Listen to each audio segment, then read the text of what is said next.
Here's your Backstage pass. Quiet on the set. Action! Welcome to Sedona's Backstage Pass with Shondra, presented by Chef Lisa Dahl. This is your inside look into culture, curators, and creative artists.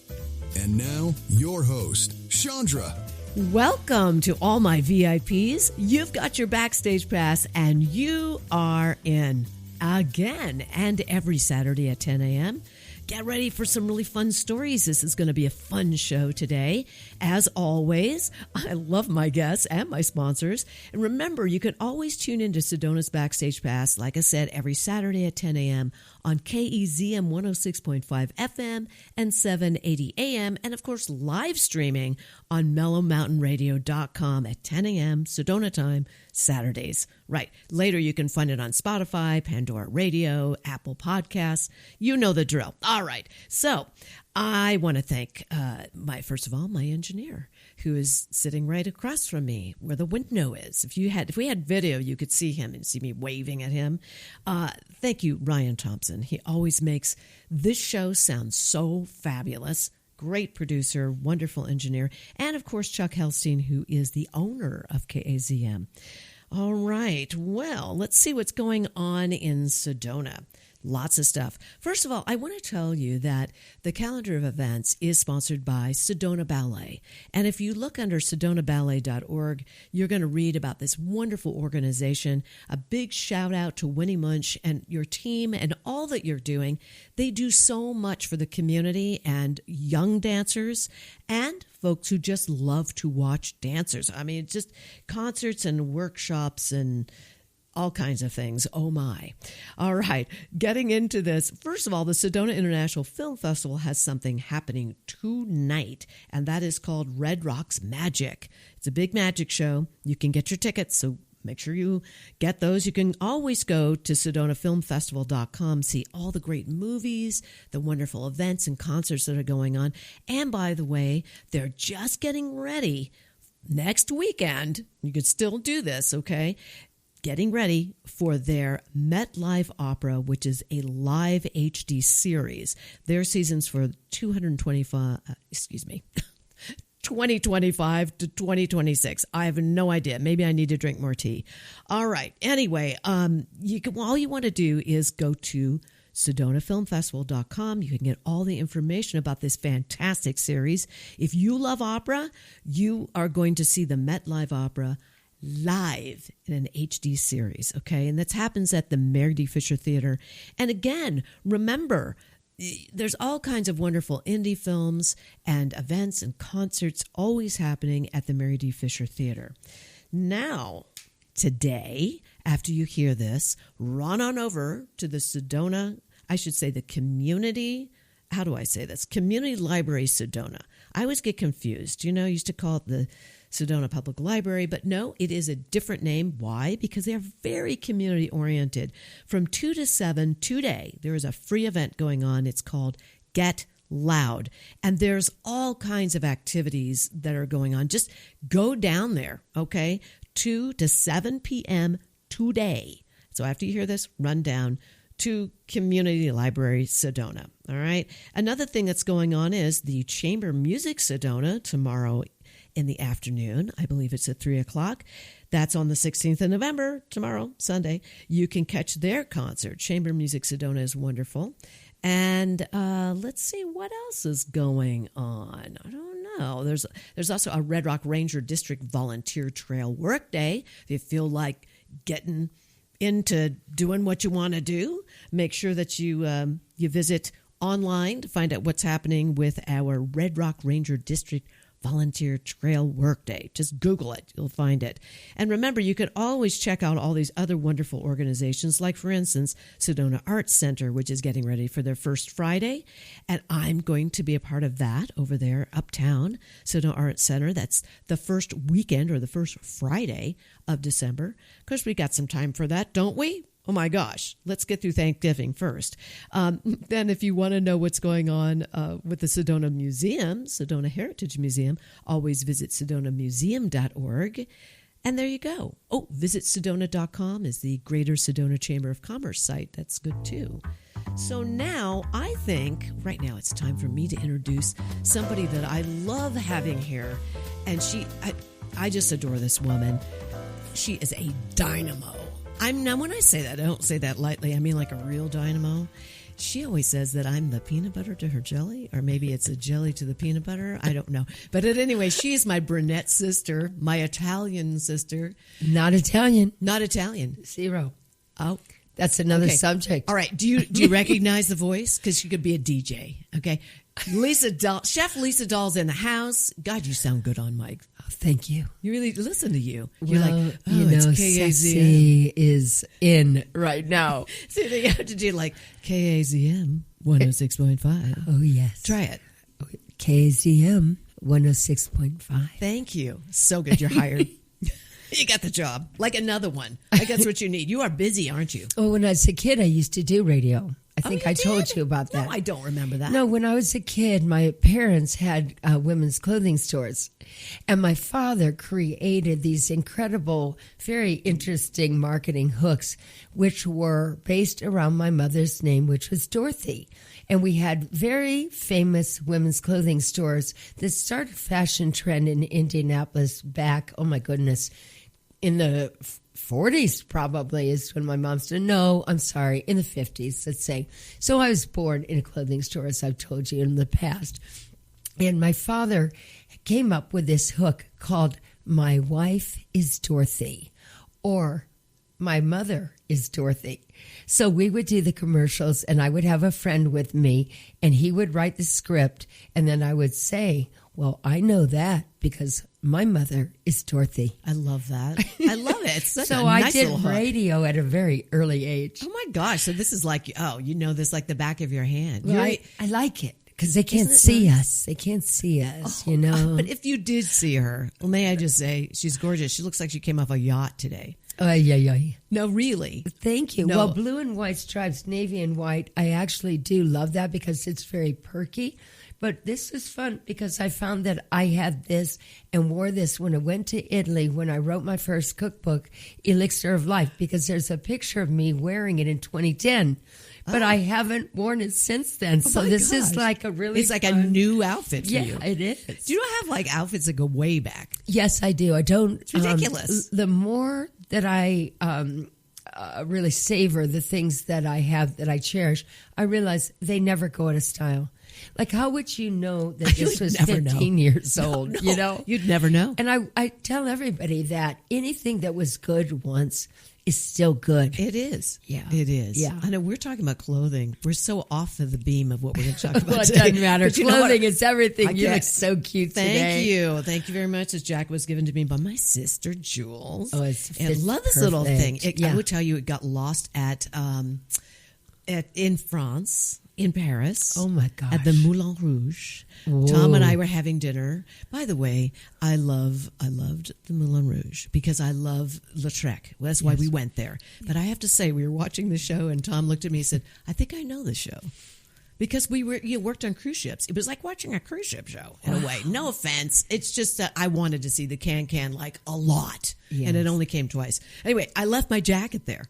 And then we were in the cab, and I'm like, my jacket. So we called, and you had the cab guy call, and then we picked up the jacket. And it came back to you. It I mean, did. that is It the did. greatest feeling in the world. It is. There's nothing like something that you don't give up on, and it does come back to you. know, And there's right? a power of positive thinking. True. It's very important. True. So it has a little Paris thing going on. The vibe. It was sitting there alone on the chair.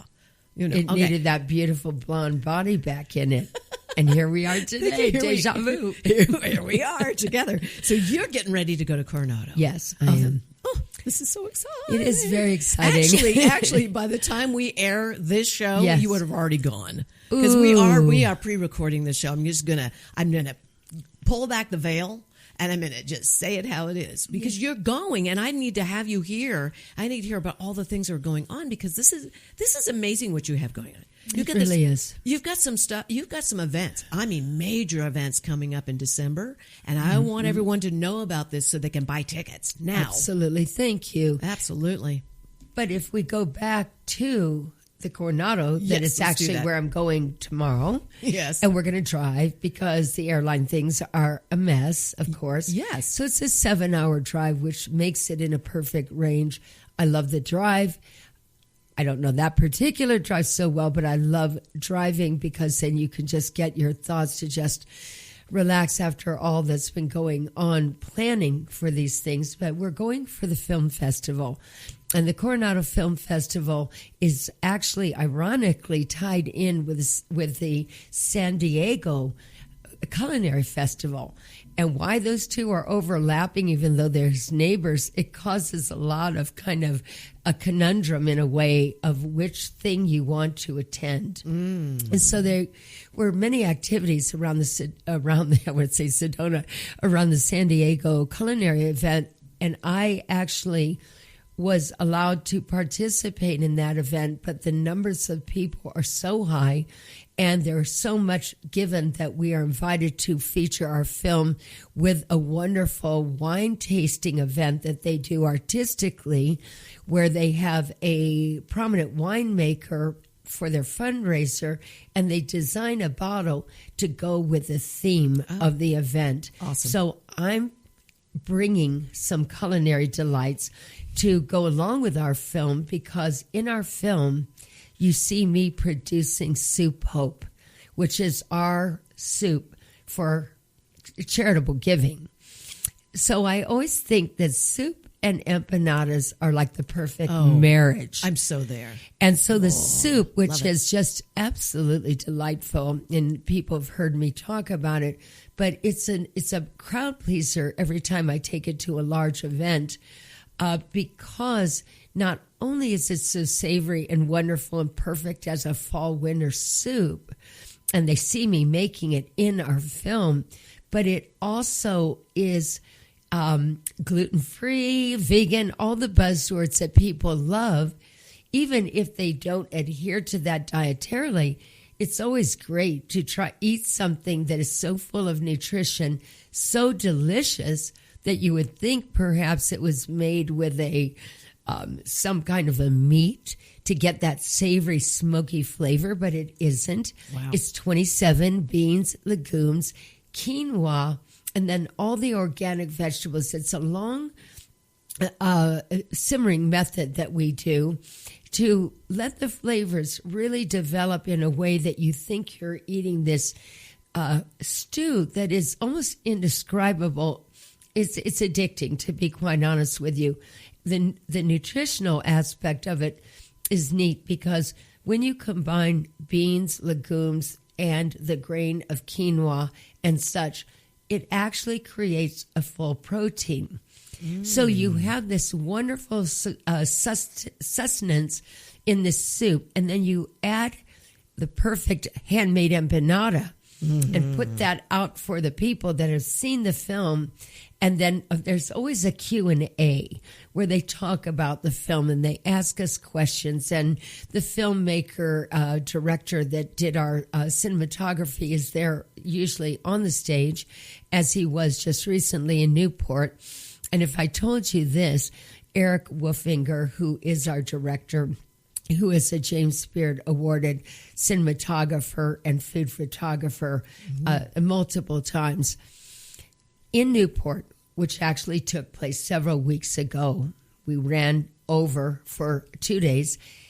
He had never seen our film on the big screen. Oh, my gosh. Because when we premiered in the Sedona Film Festival, he was actually in Uruguay. Yes, I remember. So when people chimed in over, and he looked bigger than life, and a lot of people in this audience that we're talking to now saw that, but he didn't get to see it in the big screen. Okay. So when we were in Newport, sitting across from each other, next to each other, I should say, we both had tears in our eyes. Of course you did. Because when you see the subtlety, the beauty, the magic of this film, and how much it tugs at hearts of people that don't even know me or us in Sedona. And that's why I'm doing the film festivals.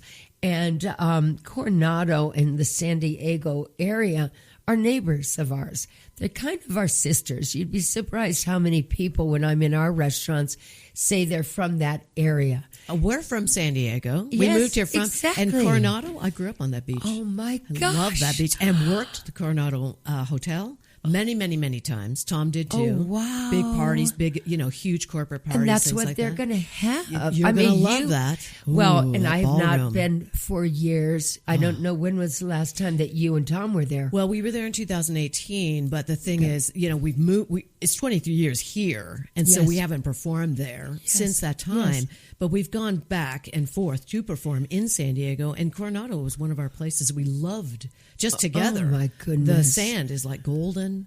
It has a golden sparkle to it. It's really beautiful. It's changed quite a bit, though. Of course, It's everything really has changed. And when you go to places that you haven't been for quite some time, which is exciting for me, taking these, 2, 3, 4 Yes. day little journeys, because it reconnects me with places that I haven't been in quite a few years. And it's really fun because it kind of embraces the connectivity that we really all have. Yes, and when you go to somewhere like San Diego or wherever you go, you take Sedona with you. You are Absolutely. representing Sedona. Well, it's the reason I would go through this type of, it's labor intensive, to be honest with you. I mean, people probably don't realize what goes on. Like right now, I'm actually kind of a nervous wreck because, we have to get the dry ice. We have to make sure that if we are carrying it in our vehicle, that everything is absolutely frozen and in stable condition. And then when we get to a destination, we don't just go and lay back in the hotel. We have to make sure it goes into their freezer storages and all that goes along with that behind the scenes. Now, to be honest, that pales by comparison to what I am preparing for the events coming up for the launch of our non-for-profit. I mean, as a matter of fact, right now, when I hear 120 servings, that's like kid stuff now. I've done larger events by far, and they're more grueling. Sometimes we have to send things by air, etc. This is not that. We'll put it in our vehicle, we'll drive there, and we'll be welcomed to a wonderful audience. I know this is on the 9th. It's a Sunday in Coronado. Then we're right back. And we come back.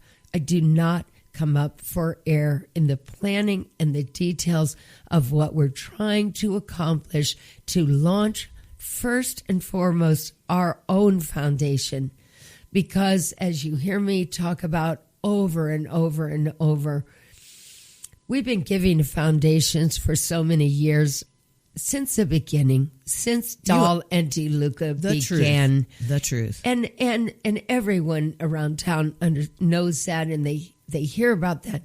But I had a funny thing. I wrote about this the other day. I remember when about, 20-some years ago, I looked at our financial CFO and I said, hey, our restaurants are actually non-for-profits themselves. And he goes, well, it seems so. But yet we never thought that we would be able to go through all the things that you must do to become an official 501(c). So we've talked about it in the community, but we've never let everyone actually know it's for real. We really are a true non-for-profit. It's in my name, LisaDahlFoundation.org, because I was advised by the Arizona Community Foundation that if it was in my name, more people would be drawn to it. But as everyone would know, if they know me, it's in honor of Justin. And so everything is about Justin. And that's just, a simple fact. So I know that he is thrilled with what we're doing because we are really focused on feeding what I call the forgotten people. And in the state of Arizona and in New Mexico and throughout the country, quite honestly, the indigenous people have been forgotten. And as I've researched, the poverty levels are staggering.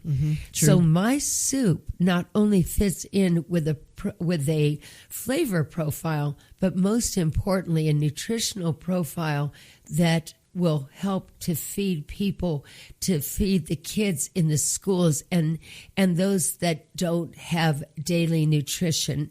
And so the purpose of the foundation is so that we can manufacture the soup for larger scale distribution, as well as to bottle it as you would see in a grocery, natural grocers and Whole Foods, et cetera, when you go down a soup and sauce aisle, you would see the product and you would read the story about the foundation.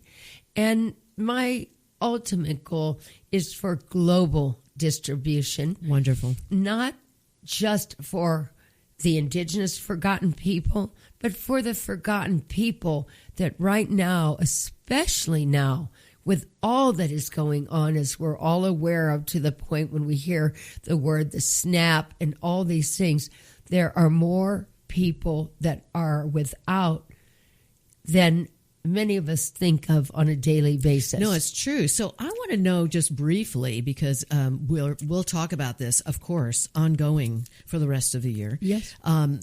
Just tell me about the 3 dates are really to offer people an opportunity to not only enjoy a culinary experience and live music and all those things, but it's also, these are fundraisers. Yes. And this is to help Project Soup Hope. It's very much that. We created in a 3-day window between Thanksgiving and Christmas. We did that with purpose because it's a perfect time to have gratitude and to think of those of us who have versus those who have not. And so we created a package of 3 events that all feed together. Some people might come from out of town. We hope that the biggest presence will be those people that have known us for years and years, to have 3 actually fun and wonderful film and feast events. So on the first day, which is December 12th, it's a luncheon, and it's going to be more than just coming to lunch. Although I have to tell you, I'm so psyched about this event because we have Sabina Sandoval with the drummers when they welcome. After first, they will go to see the film. Many have asked us, can we see the film? It'll be at the Mary Fisher Theater. I believe that it's 10:30 that arrival, and then we can transport down to the theater. Then the people that are joining are going to come back and be welcomed by tribal drumming with Sabina Sandoval and Native American flautists. And something I am so very excited is that we're going to have a Grammy-nominated Native American Indian, very much a star in his own right, named Aaron White. And Aaron White is a Navajo storyteller that is a genius musician. He plays flutes that are handmade, that he's made himself. He tells stories, and he's going to begin the formal luncheon, but the reception is going to just be filled. I'm putting out all kinds of handmade tapas, and it'll be beautiful right under the tent here or under the patio at Mariposa at about 11:30. People will enjoy the reception, and then they'll come in for the formal luncheon. And guess who's going to be our MC and auctioneer for the live auction? Who? Patrick Schweiss. Oh, and guess what? Perfect. He owes me. And he knows it. We talk about this all the time. He owes me. He does. Patrick, if you're listening, we're just, it's official. It's out on the Yes, airwaves. it is. But he's a fabulous MC. He's incredible. And he He's was great. already nervous, he says, because he's never done this for anyone other than the film festival. But he's doing it for us. And the menu that I'm creating, along with all the things that go between the layers, I always talk about layers in cooking, but the layers of entertainment laced in. This is going to be an afternoon. It'll probably start around 10:30, if I recall, going over to the film and then viewing the film, coming back, going to the reception, and then having this incredible luncheon with interactive drumming. Anyone that wants to get involved and do it, it's so how sensuous. Yummy. And that's a whole afternoon Friday. Then Saturday, They will go to the Mary Fisher Theater before going to the 30th celebration of Dahl and Toluca that everyone here knows put all the other restaurants on the map. Mm-hmm.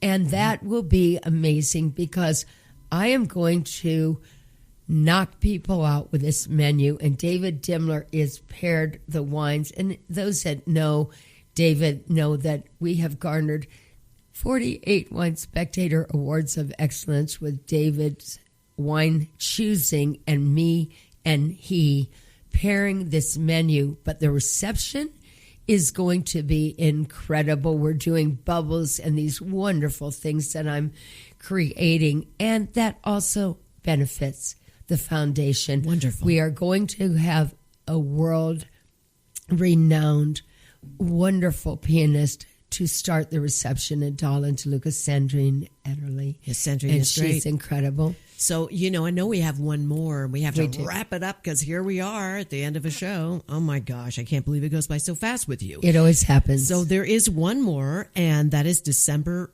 14th, is it? 14th. Yes, it is. And that's just going to be the most fun Sunday brunch, pizza brunch, all that goes around that.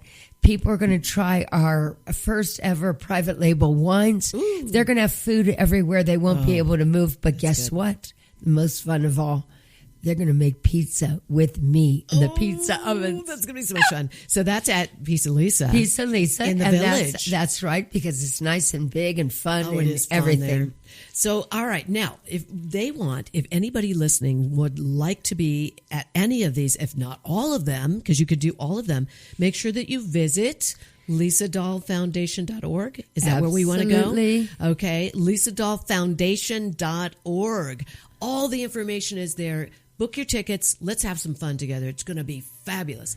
Thank you, Lisa, for being with me. I love it. I can't wait until the next time. Me too. Stay with me, you guys.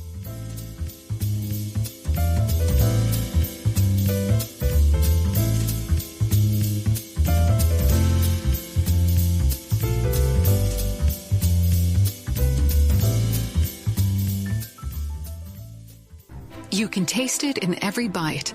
For over 30 years, Chef Lisa Dahl has redefined what it means to dine in Sedona, serving soulful, handcrafted cuisine inspired by love, artistry, and community. From the wood-fired kitchens of Mariposa to the couture flair of Butterfly Burger, every experience is elevated, every ingredient intentional. To learn more about Lisa Dahl and the Dahl restaurants, please visit cheflisadahl.com. Need a clean car fast? Come to Cleaner, Quicker Car Wash. We'll have you sparkling and back on the road in minutes. Whether you're after a quick shine or a deep clean, you'll get top quality service, eco-friendly soaps, and smiles all around.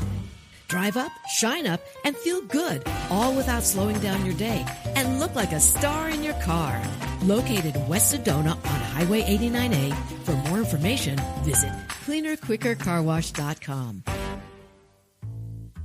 Here's more of Sedona's Backstage Pass with Shondra, presented by the Dahl Group. I'm thrilled to have my second guest. I have been wanting to meet this incredible individual for some time, and he's here in studio. Let me tell you who he is. He is the artistic director and the conductor of the Sedona Symphony, William C. White. Thank you so much for being here, Maestro. I'm befuddled a little bit.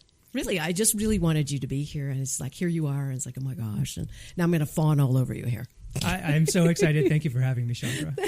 Thank you for taking your time. I know that you've been doing concerts and everything, and I have a zillion questions for you. Then we better get started. Okay, I know, really. I better get on with it. First of all, you have done so much. You've got, oh my gosh, your education. Let's just talk about that. First of all, you have a master's degree in conducting from the Indiana University's Jacobs School of Music and a BA in music from the University of Chicago. You also attended the Pierre Monteux, is that it? Excellent pronunciation. School of Conductors, thank you. Mm-hmm. And you also served as a conducting associate and composer in residence there. That's all correct. Yeah. My gosh. Mm-hmm. And then in Seattle, you're doing a whole bunch of other things, and you're a musician. You're a pianist. Mm-hmm.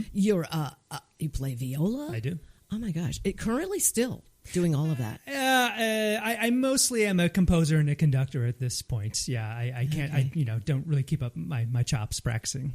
Okay. All right. What would it take for you to do that with all of this going on? How many hours would you have to put in with viola? Let's just say. Oh, with the viola? Oh, boy. I pale to think at how much time I would have to put in to really give a solid performance on the viola. But, piano, I still occasionally. And actually, in Seattle, the instrument that I play most commonly is the harpsichord. Oh, that's interesting. Because I will direct performances of old music, like from the year 1700 or something, like Handel's Messiah. Yes. I direct that from the harpsichord every year in December. Fantastic. Yeah. Mm-hmm. I love that. Are other people doing this? I mean, other conductors, yes? Yeah, people who specialize. So I'm a generalist as a musician, as a conductor. And so I do a little bit of everything. Okay. But there are especially people who specialize in that music of the Baroque era. So this is, we're talking about like the early 1700s. There's a lot of those people who do direct from the harpsichord, from the organ, and conduct an ensemble of instruments and voices. What's your favorite? I mean, do you love the full orchestra? And this is like a machine.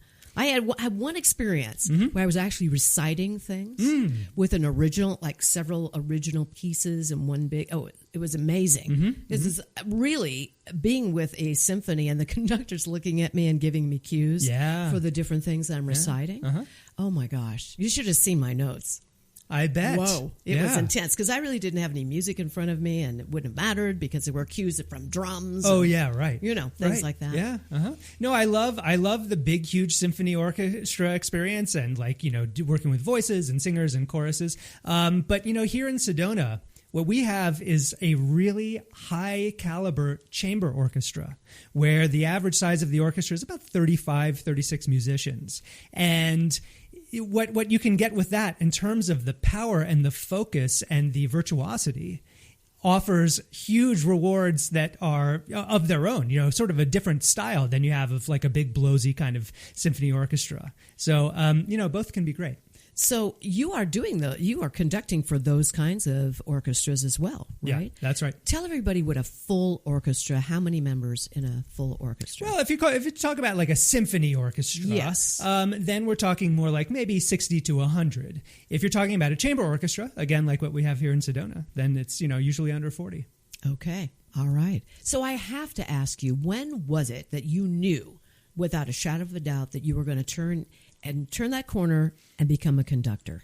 I think I always had it in my bones because, it was the music that connected with me rather than, say, the instrument that I was playing. So, as you mentioned, I did start on the viola, and I like the viola well enough. But I was never a musician who connected with music through their instrument primarily. It was I connected with it as a listener. I just got this supercharge from listening to the music, and it just turned me on in this incredible way. And especially the orchestral music that I was listening to. So I would say that I really just, that the calling kind of came to me when I was in high school. Okay. And it started because I was writing music of my own.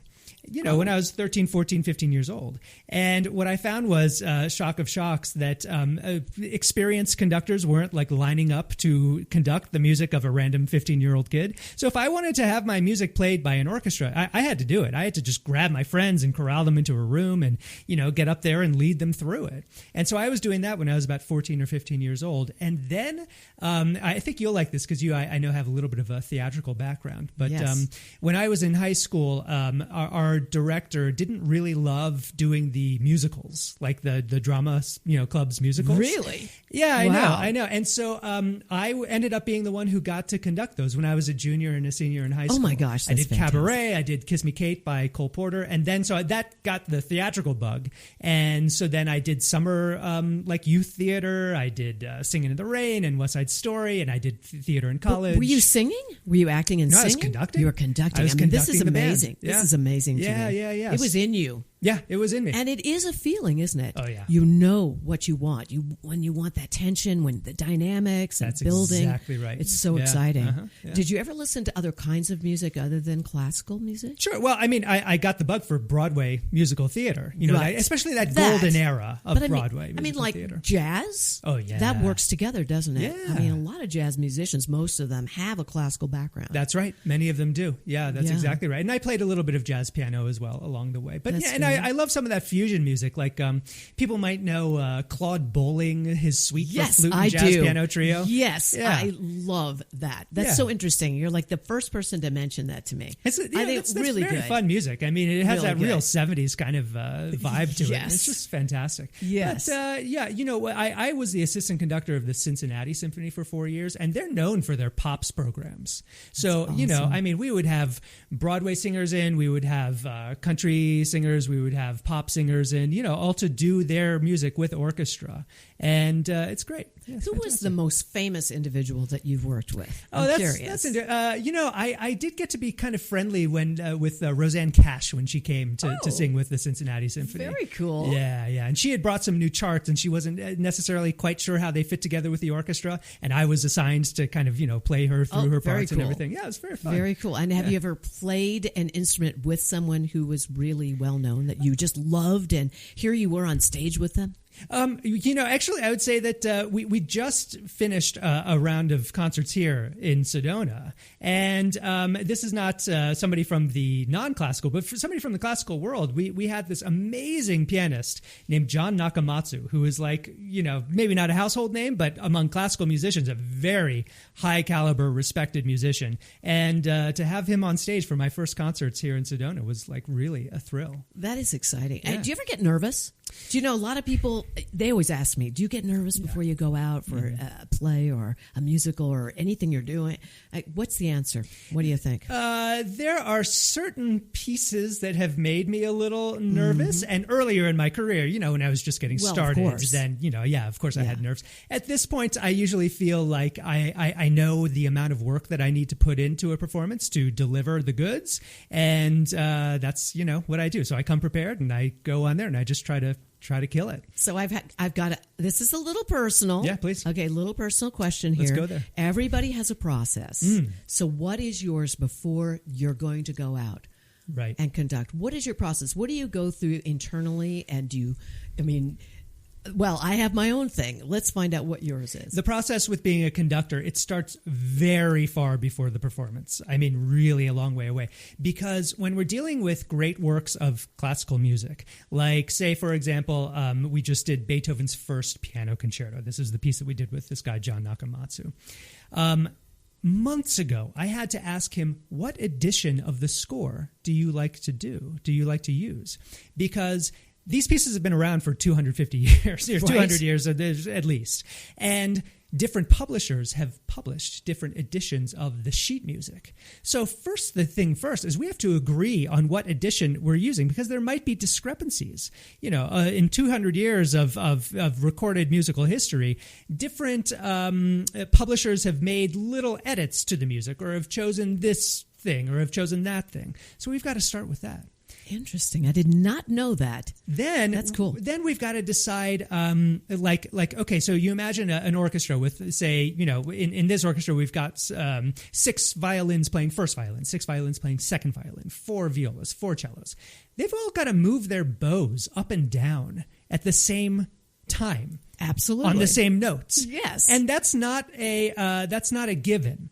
So somebody has to go through there and decide what's going up, what's going down, what's going on. And for me, I like to do that. That's personally. very interesting. I would never think that. I would never know that. Exactly. Oh, exactly. Wow. So I will go through the score in really tight detail and figure out these up bows and these down bows. And this has happened months before the concert, because then the musicians have to get their music to start practicing it. When do they get their music? 4-6 weeks in advance. Okay. And then how many rehearsals do you have with them? 4. 4. Yep. Okay. Mm-hmm. So All we right. do a concert on Sunday here. The first rehearsal is on Thursday night. Okay. Makes sense. Mm-hmm. Got it. Yeah. And they're they're phenomenal readers. They've been doing this forever. And so they're on their game. They're high quality professional musicians. Right. There's no doubt about it. Right. Yeah. Mm-hmm. Right. Have you ever had anything wacky happen on stage? that shouldn't have, but you were able to turn it around in the moment? Okay, this is the story. I mean, this is the story of my debut in Sedona. Okay, here we go. And when was that? That was the spring of 2025? This was no. This was in 2023. Right. Okay. Okay, tell us. Can we go there? I cannot wait to hear this. Okay. Yes. So I was here as a guest conductor at that time. We had rehearsed this program all the way up through the dress rehearsal. The dress rehearsal was on a Saturday afternoon. Concert was on Sunday. At this time, the majority of the orchestra were musicians based in Flagstaff. And we still have a very large contingent of Flagstaff musicians in the orchestra. Overnight, between Saturday and Sunday, there was a huge snowstorm. Uh-oh. Yeah. So, as your listeners will almost certainly know, Flagstaff is a few thousand feet more up high in elevation, right? Oh, yes. So when snow hits, they get it really bad. That's right. And they got it really bad. I mean, we're talking, feet of snow. Oh, no. Highway shut down. So Flagstaff musicians, were well over 50% of the orchestra, they could not get to Sedona for this concert. Holy Toledo. In Sedona, there was a little sprinkling, little flurry, maybe something like that. So we had the very strange confluence of events where the audience could get to the concert with no problem. I could get to the concert with no problem. But the musicians of the orchestra could not get there. Oh, my God. So we had to figure out what we were going to do. And right. I said, look, this is show business. Show must go on. The violin soloist for the concert was in town in Sedona. So I said, look, how about we do this? I will play your concerto that the orchestra was going to play. I'll accompany you on the piano. Okay. I love this. So we went up there. We winged it. Threw it together. She delivered an amazing performance. I delivered a creditable. I got us from beginning to end. No, I'm sure you did a great job. Then I said, I've kind of got this during the pandemic time, during lockdown time, just to entertain myself. I had written all of these songs. Ooh. Where the gimmick was that the lyrics all came from the highly poetic photo captions from Martha Stewart's Instagram. Oh, I love this. This is great. And because I had written these songs as just like a lark, for me to entertain myself, playing and singing along. Fun, right. I said, how about we sing the Martha Stewart Instagram song cycle? Oh my gosh. And I did it for the audience still came. Oh, and they must have loved it. To this day, now that I'm the actual artistic director here. Yes. People come up to me and they're saying like, "Oh my gosh, we remember the Martha Stewart. It was amazing." It's all about the yes and, isn't it? That's right. Right? You've got to, in the moment, things happen. That's right. And you have to be willing to be flexible, think outside the box, and make it work. Right. Yeah, exactly. Yep. I was in a position to do something extraordinary. No wonder they ran after you. No doubt about it. They ran after you to be the executive director. I mean, you had to. They were like, that's the guy right there, the artistic director. Boom. We had a great time, and I think that was a special day. And now, being here and actually conducting the orchestra in concert is now we've got a great start going on. That's thank you for sharing that. It's such a good story because it's so important. You just do have to yes and it. I had just recently a musical that I'm in and wrote all the songs for, which is going up in a few weeks again.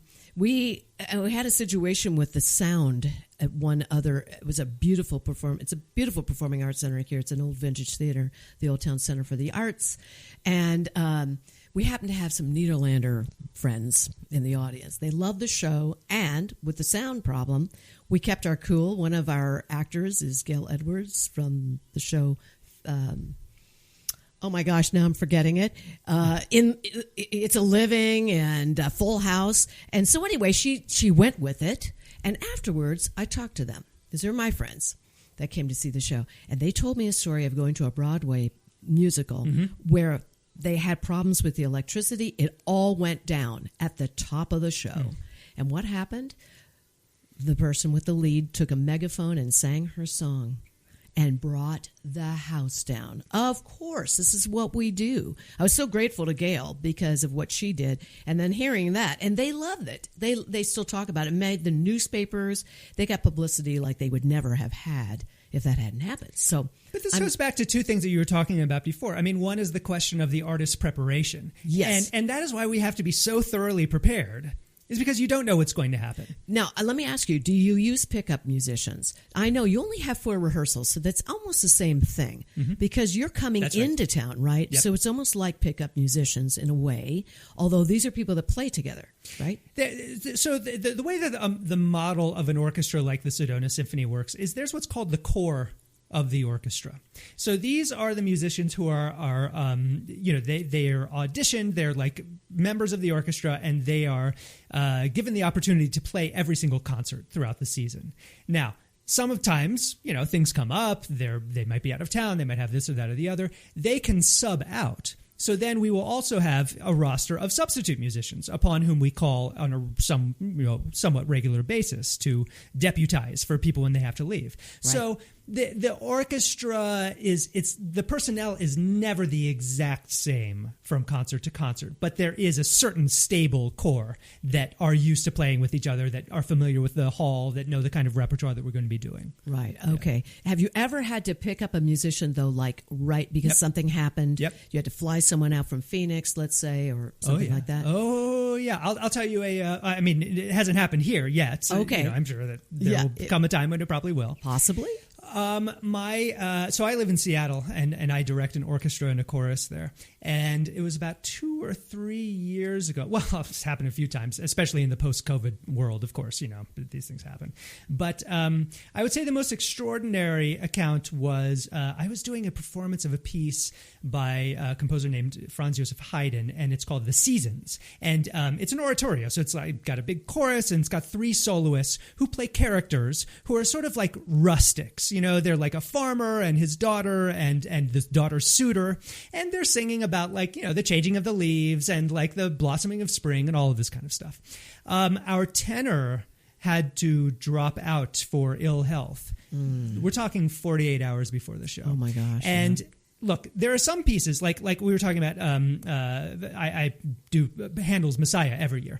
Handel's Messiah, I could pick up somebody off the street who could sing the solos in Handel's Messiah. The classical music street, shall we say. That's one that a lot of people know. Haydn's The Seasons, this piece does not get performed much. This was like a special event. And so, I didn't know what I was going to do. So then you start asking people, do you know anybody who's ever sung The Seasons before? Do you know this? Well, it turned out that there was a tenor in Portland who was at least familiar with the music and was such a great sight reader that she could come up. She drove up on no notice. Drove up 4 hours. That's a 4-hour drive. She drove up started driving up 4.5 hours before the dress rehearsal. Walked on stage after we had started the beginning of the rehearsal and sight read the whole piece from start to finish. Oh my gosh. It was one of the most astounding feats of musical virtuosity I've ever seen. Have you ever worked with that person since? Absolutely, because I told her afterwards, I said, look, you have bought yourself carte blanche. Absolutely. You tell me what you want to do. It's not a question of me finding the right project and then asking you to do it. You tell me what you want to do, and we're programming it for next season. That's how it works. Yep. For those of you who are studying, remember that. You got to be a fast study, and boy, you better be a great sight reader if you're going to be doing stuff like this. Yep. So now I want to go back in time a little bit. Where were you born? I was born in the Washington, D.C. area, and that's where I grew up until I was 18 years old and went away to college. I love Washington, D.C. I thought it was just such the coolest place ever, really. Yeah. I always felt safe there, too. Really good. So now, were your parents involved in music? No, not at all. Wow. This is outstanding. Wow. Yeah. They are music appreciators. Yes, but there was music in the house, just on the speakers and stuff. When was the first time you put your finger down on a piano? Oh gosh, I was a little kid for sure, but we didn't have a piano in the house until I was 15 years old. Oh my gosh! And then my mother got a relatively inexpensive upright piano that for a Christmas gift, and she did her best to hide it from me. She wouldn't let me go into the basement for like a month before Christmas. She was like, "No, you can't go down there." I was like, "All right, I don't know, I didn't know what she was talking about." This had to be like your car, it's like car with a bow on it. That's right. It's like that is exactly right. Right? You must way have better fainted. than any car that I could. I don't care about cars. Way better. Yeah, exactly. exactly. Way better. But then once the piano was in the house, you couldn't tear me away from it. That's right. Yeah. No, I remember. I remember getting my first guitar, like real good guitar. Yeah, sure. I was like, I begged my mother. I was like, please, I can't stand this guitar I'm working with, so cheap. And I learned on it, but boy, get a good guitar. Yep. It's the same idea. I just couldn't tear me away from it. Yeah. So now, when you said that you were writing songs early, so what was it, 13, 14? Yeah, 12 even. Yeah, I think I was starting to write some music. That's cool. Yeah, that's very good. That's about when I started to think like writing. I think that's when the switch can flip. You know, when you go from, I mean, it's one thing to sing like kid songs, right, and to know what a tune is and kind of hum along, but then for music to grab you, I don't know. I think there just has to be like the twinges of adolescent angst have to be in there, right? Because I mean that's what music is about. It's about emotion. Totally. Yeah. Totally. There's a sign. What does it say? It says something like, music picks up where words can't express. I mean, I totally believe that. Yeah. Were you exposed then to a lot of different genres as a kid? Because they were music lovers. That's right. Yeah. So there was a little bit of classical music in the house, but more so, I mean, my parents my dad was really into bluegrass and music from the 60s and 70s, the kind of psychedelic rock that he had been into. My mother was more into, I would say, like R&B, country a little bit. So yeah, it was a wide variety. Any jazz in the house? A little bit. I found jazz really through my school's music program because our teacher was very serious about jazz, and so a lot of my friends were super into it. And so so in the music department in your high school was a mentor for you, correct? Yeah, there were a couple. Somebody who really trusted you. And because I was singing too, so I was in the chorus and in the orchestra. Right. And both of those gentlemen were definitely influential. And you're like conducting the musicals. Yeah, that's right. That is crazy. Yeah. Unbelievable. What were the musicals again? I did in high school. I did Cabaret, and then I did Kiss Me Kate, the Cole Porter musical. My gosh, that had to be a thrill. It was a thrill of a lifetime. Now, the reason that I got to do that was because the year earlier, when I was a sophomore, I pitched in for a couple of rehearsals. Okay, and those were my first opportunities really to conduct. Were you nervous? I mean, this had to be so thrilling, or did you just jump in? Oh, I both. You had to do that both in order to make it. I jumped in, right, because people knew that because like I had said, I had corralled some of my friends to play like my compositions, and so I knew my way a little bit around just like the basic directing of the orchestra, and so the teacher had to miss, and so it was like, well, we'll give Will a shot here, and. So this was like, the pit orchestra plus the singers. I mean, and to me, that's some of the most powerful music is when voices and orchestra combine. And with the show that we were doing was The Wiz. So this is like, the urban black music version of The Wizard of Oz. Love it. And I was up there, I was 15 years old. I was like blacking out while I was up there in front of, I mean, like it was so intense, such a powerful feeling and experience. That I could hardly keep my eyes open. It's so good. Thank you. I love these stories. I'm like seeing this red light next to me, which tells me we're running out of time. This can't be happening. Will you come back? Oh, whenever you want. Okay, of course, good. Because there's so much to talk about. Blather on for hours. I know, right? You can't shut me up. Could talk to you for hours. Really, you're fabulous. All right, let's talk about SedonaSymphony.org. That's where everybody out there listening can get tickets. You can purchase them there. Of course, correct? Absolutely. And there's also, I'm sure, seasons where you can purchase the entire season. That's exactly right.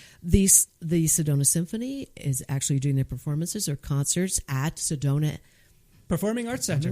Right? I want to say SPAC. That's what we call it. Yeah, that's it. But people listening around the country may not know that. That's Sedona right. Performing Arts Center. If you're coming into Sedona, take a look at SedonaSymphony.org and plan some time around this so that you can go and see Will in person. Thank you, Will, so much for being with us. Thank you for having me. Thank you. We will be right back. Stay with me.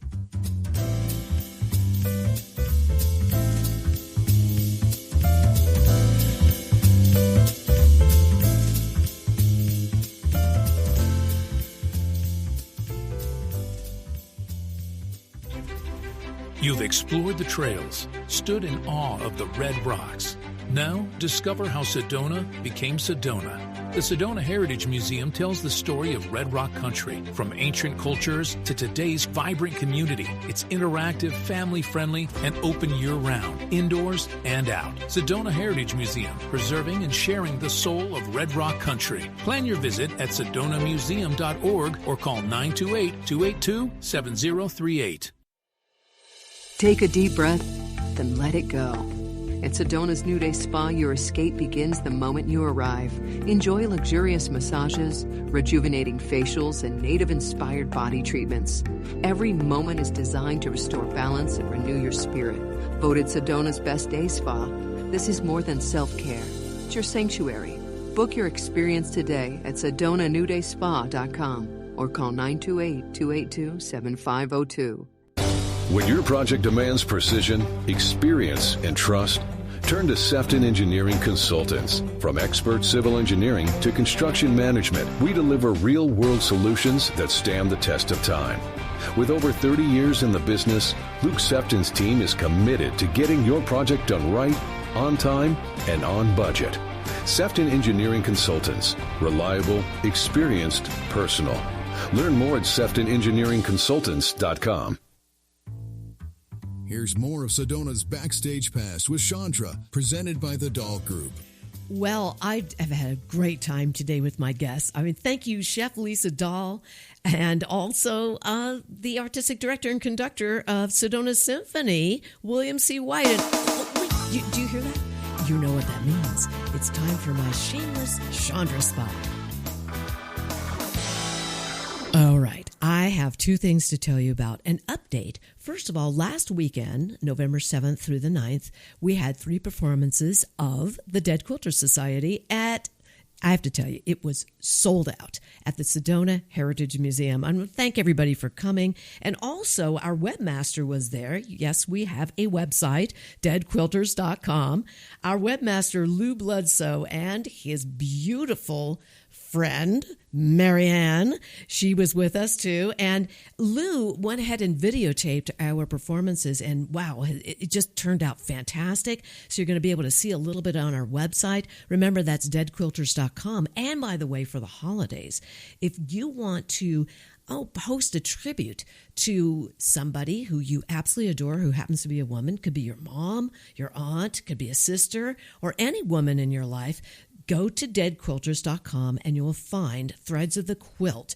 Click on it, and there you can be a part of our digital quilt. All you have to do is you just purchase it for $25. You can put up a picture of that person and also a 280-word tribute. So check it out, deadquilters.com. Thank you for those of you who came to see the show, and thank you again, Lou.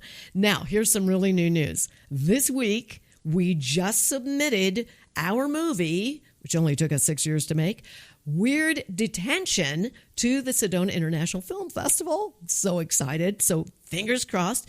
And a little bit of news. We have changed the title. It is no longer Weird Detention. I have to get used to it. It's High School Detention, the Musical, which I think is even more clear and more fun. So you've got to just keep your fingers crossed. Cheer for us. We probably will know sometime in January, maybe the end of December. I don't know, that we're going to actually be in this festival. Oh, I just so hope so. And I want to thank everybody who has contributed to making this movie a reality for us, because we could not have done that without our fiscal receiver, the Artist Forum in New York City, and also all of you who donated. And you can still donate, because guess what? We are moving into the distribution part of this whole process, of this project.